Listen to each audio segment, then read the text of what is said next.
What if I told you that SeaWorld is building the craziest roller coaster yet? It has potential to not only be the best coaster in Orlando, but the best coaster in Florida, beating out anything but Universal or Disney by a mile. SeaWorld put out a survey asking their pass holders what they would like to see added to the park in the next coming years. And the third and final option, a high-speed roller coaster with a vertical launch, multiple twists and turns. If you're a roller coaster nerd like me, that'll sound super familiar. He's right behind me, isn't he? We'll get into that shortly, but it's not fair to turn a blind eye to the other two attractions mentioned in this survey.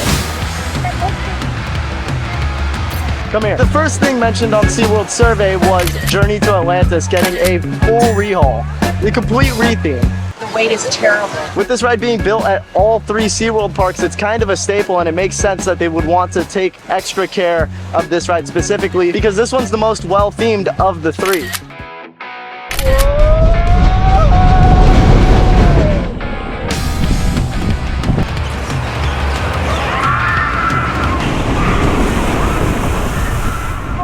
But for the longest time, this one's been operating without all the theming. There's like a big siren statue that's supposed to jump out at you, and that hasn't been working for the past like 3 or 4 years that I've lived here. There's a whole storyline, and Orlando locals, correct me if I've gotten this wrong, but you follow like this fish or like a seahorse, whatever it is. You go through at least what remains of Atlantis. I think Atlantis is like in danger or under attack. I've never ridden this ride with the storyline actually working, so all my knowledge is either off of like Reddit or hearing it from my friend Hunter.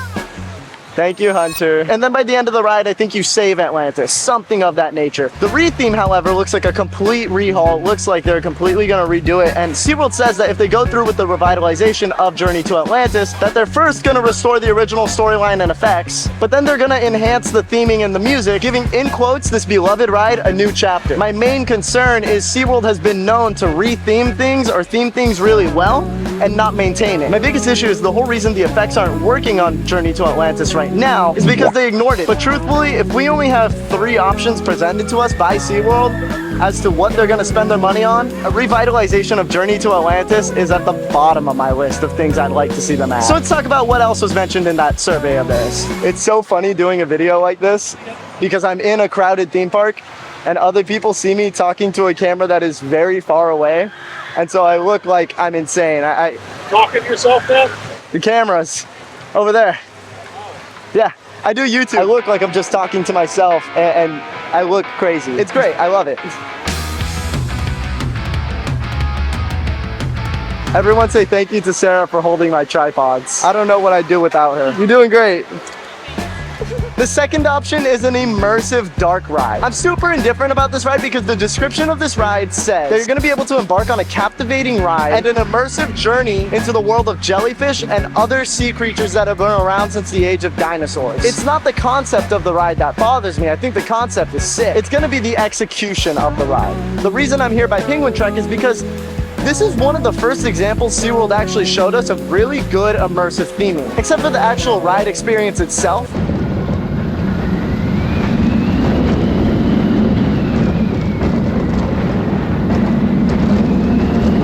when you're on Penguin Trek, all the way from the beginning of the queue, exploring that Antarctic research station, we are in the queue line for this brand new roller coaster. Themed to penguins, as you could clearly see. Even though they didn't represent, my favorite penguin is the rockhopper penguin.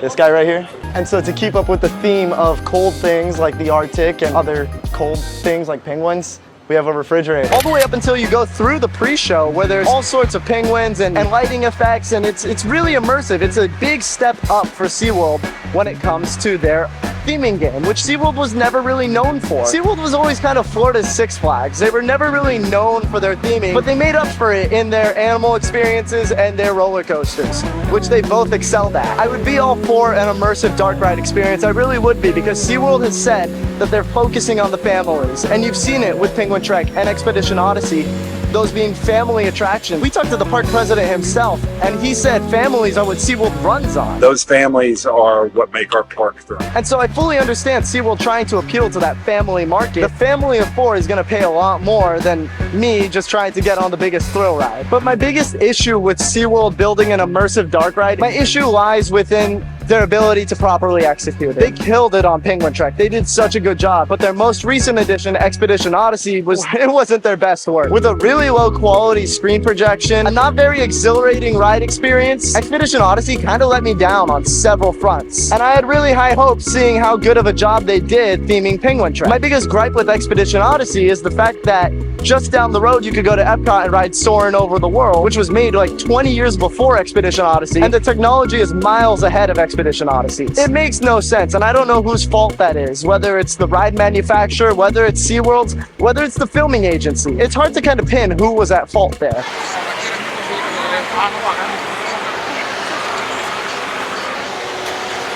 Yeah.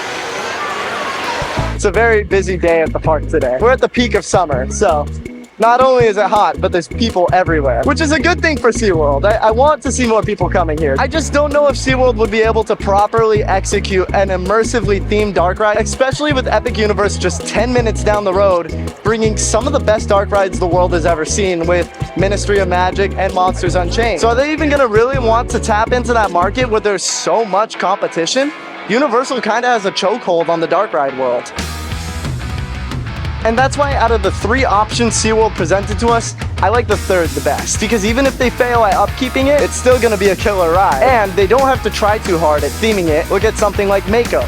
Incredibly thrilling, not really well themed, but it's so good that it doesn't really need the high level theming. So there's very little room to mess this up. Of course, I'm talking about the proposed multi-launch roller coaster that SeaWorld mentioned in this survey. I'm sure you guys have seen throughout the video, there's been a lot of people at the park. But one thing I've noticed across all those people is that I've had the coolest shirt out of all of them. I mean, just check this out. Look at the back. Does that roller coaster look familiar? And that's not the only design we have. We have 6 others, putting them right here.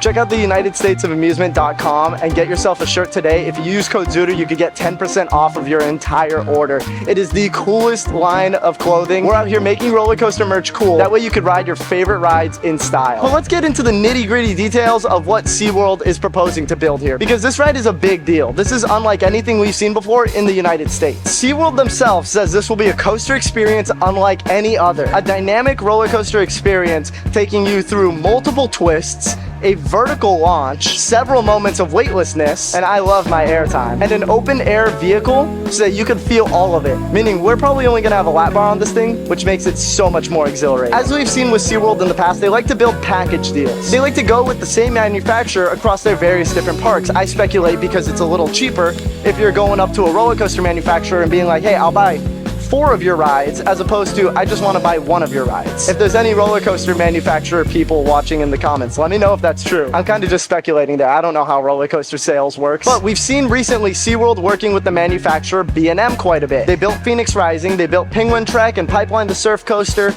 they built Big Bad Wolf over at Busch Gardens Williamsburg, and they just announced another family inverted roller coaster over at SeaWorld, I think San Diego? Let me double check that. It was San Antonio. My bad. I don't know these things off the top of the dome. That right there is an example of how they've worked with one manufacturer on several different roller coasters. SeaWorld just finished working with Mack Rides to build Expedition Odyssey. The roller coaster they just pitched in their survey is word for word almost the exact same thing as another Mack Rides coaster overseas. A lot of you guys will know it as Voltron. This roller coaster is insane, and for my friends who have ridden it over at Europa Park, they say it's one of the best roller coasters in the world. It has several launches, several twists and turns, out of your seat moments, and it's a super long ride. I think SeaWorld Orlando is gonna get the same thing right here at the former Turtle Trek exhibit. This used to be an attraction called Turtle Trek. Since then, it's become like a coral reef exhibit, and now it's just completely abandoned. No one goes back here, as you could see. All day we've been swarmed by people, but at Turtle Trek, no one's here. And it's a bummer because there's manatees and there's turtles, some of which are definitely among some of my favorite sea animals. I mean, I love those things. It's the biggest turtle I've ever seen in my life. And in your life? Yeah, but to be fair, I haven't seen a lot of sea turtles, like real ones.